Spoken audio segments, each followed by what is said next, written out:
Hi, and welcome to the Number One Comics Show, where we talk about famous number one issues and first appearances of famous characters of the comic book world. I'm Tom Scioli, author of Jack Kirby, The Epic Life of the King of Comics. I Am Stan, a graphic biography of the legendary Stan Lee, and Jack Kirby's Star Warriors, The Adventures of Adam Star and the Solar Legion.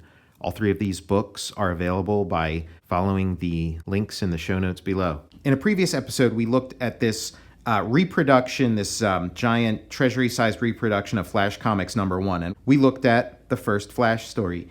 But also in this issue is another famous first, the first appearance of the Hawkman, the first Hawkman story. So we're going to skip ahead to that. We got Cliff Cornwall here. You know, one of those aviator comics. And then, yeah, the Hawkman. The Hawkman, beginning the tale of a phantom of the night, the Hawkman, who from time immemorial has fought the cause of justice against the force of evil. The Hawk fights the evil of the present with the weapons of the past. So yeah, the Hawkman has always been this kind of like mishmash character, kind of part of this superhero craze of the era. And, following in the footsteps of Superman and then Batman. And so now we have Hawkman. And yeah, his gimmick is he can fly like a hawk. But then the added gimmick that's kind of stuck with the character through all of its incarnations is this idea that he fights evil with the weapons of the past. He's sort of like a antique weapons connoisseur. And that every adventure he chooses from his arsenal the best weapon for the situation, which is, kind of a cool gimmick, kind of sets him apart. In the weapon-lined library of Carter Hall, wealthy collector of weapons and research scientist, another prize for my collection from Jim Rock in Egypt. Just like Jay Garrick, the Flash, it seems like the template so far is these sort of wealthy, sort of upper crust kind of characters as superheroes, like Bruce Wayne. A glass knife to offer ancient sacrifices. Why? The knife is glowing. It's making me dizzy. I seem to be falling asleep. So sleepy. And sleeping, a strange, weird dream unfolds.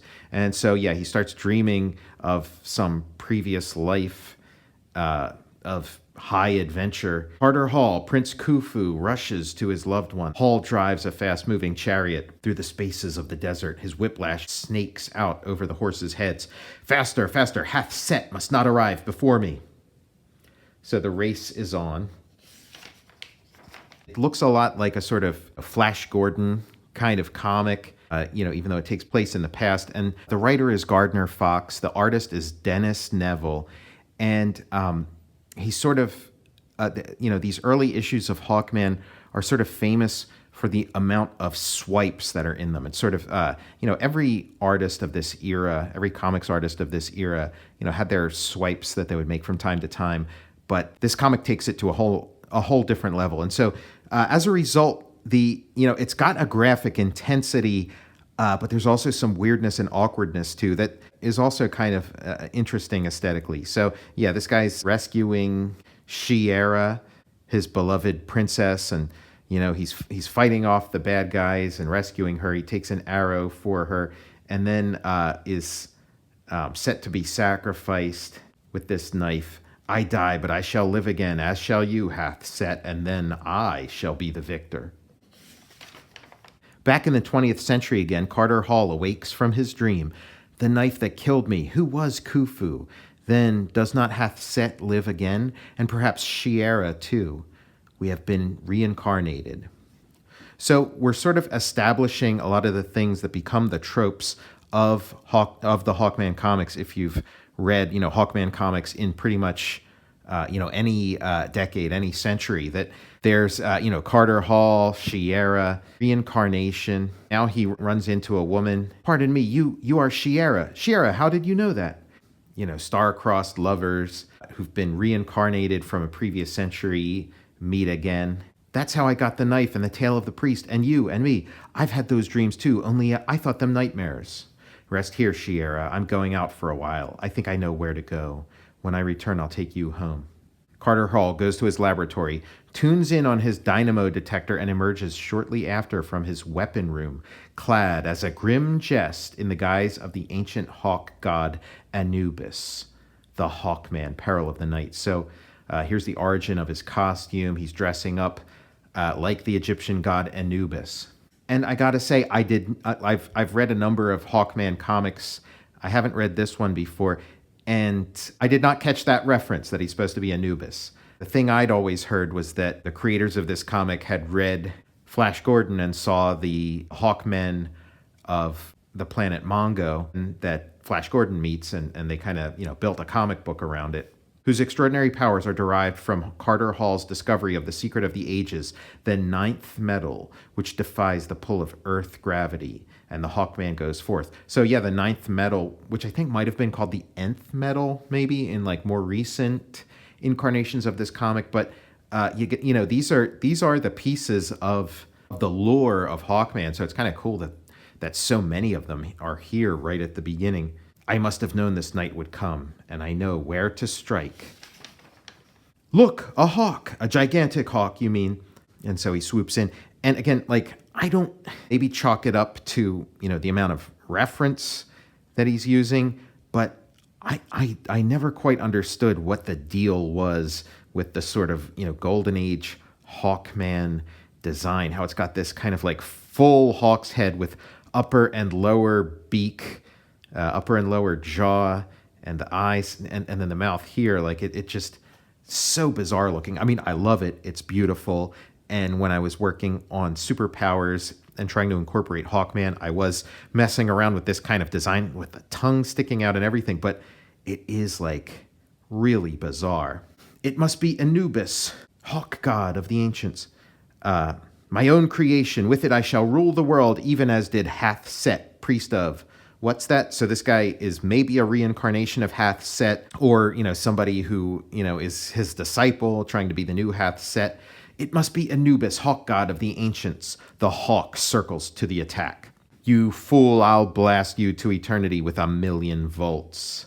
I have no vulnerable metal on me. Hastur, false one, my weapon is the wooden quarterstaff. My garb, the hood of the hawk. So there again, the use of ancient weaponry, which is like a big part of Hawkman. He's got this like wall full of ancient weapons from every culture, some of Earth, some of other planets, and every issue he chooses a different one to go into battle with.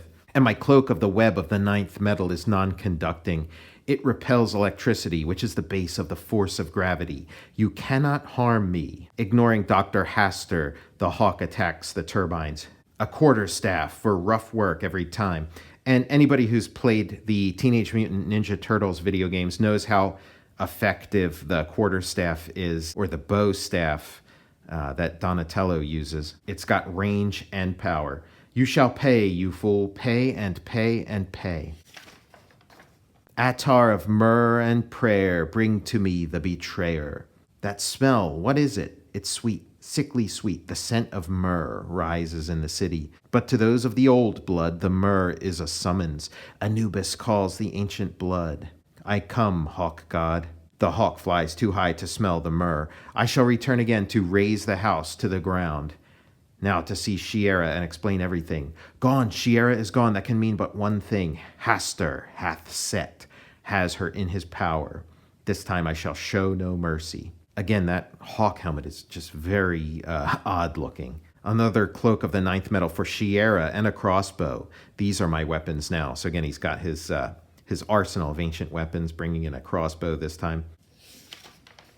Just a few steps more, Shiera, only a few. The sacrifice to Anubis is ready. Anubis, accept your sacrifice. The consummation of the sacrifice, just as the lightning waves begin to crackle. First, to save Shiera from the lightning, the Hawkman returns and throws the mantle of the ninth metal over her body. So he's got the ninth metal there to protect her. Now for you, Hastur. The Hawkman, no! Like a bolt, the Hawkman's arrow speeds to its mark. You shall be forever stilled, Hastur, the evil one. You win now, Hawk, mayhap. Perhaps I shall not die. Who knows? The subway accident will be explained as a freak of electricity. Only I know it was you. This time, Anubis, god of evil, we won. Your priest is dead, and the Hawkman brings Shiera back to his home to rest after her terrible ordeal. Not even you know of the night's doings, Shiera. It's just as well. It seemed too easy a victory. I'm afraid I haven't seen the last of Hastur. Follow the further adventures of the Hawkman against the powers of ancient evil. He wars next month on The Globe Conqueror. So yeah, really cool, very stylish, very wild, very stream of consciousness and dreamlike and mystical, and extremely violent and vicious. It's a really nice combination.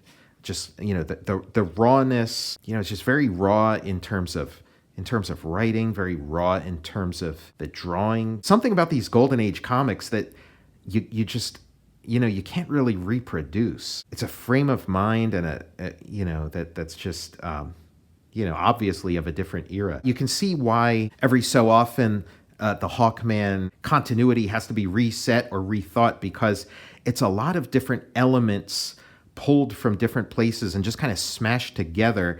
And if you just go with it, it's so much fun. But if you try to make some kind of sense of it, then it all just falls apart. But I'm a fan. I haven't read very many of these Golden Age Hawkman stories, and certainly not these early ones. And I really want to read more. I'm Tom Scioli, author of Jack Kirby, The Epic Life of the King of Comics. I Am Stan, a graphic biography of the legendary Stan Lee, and Jack Kirby's Star Warriors, The Adventures of Adam Star and the Solar Legion. All three of those books can be ordered by following the links in the show notes below. I'll see you next time for the #1 Comics Show.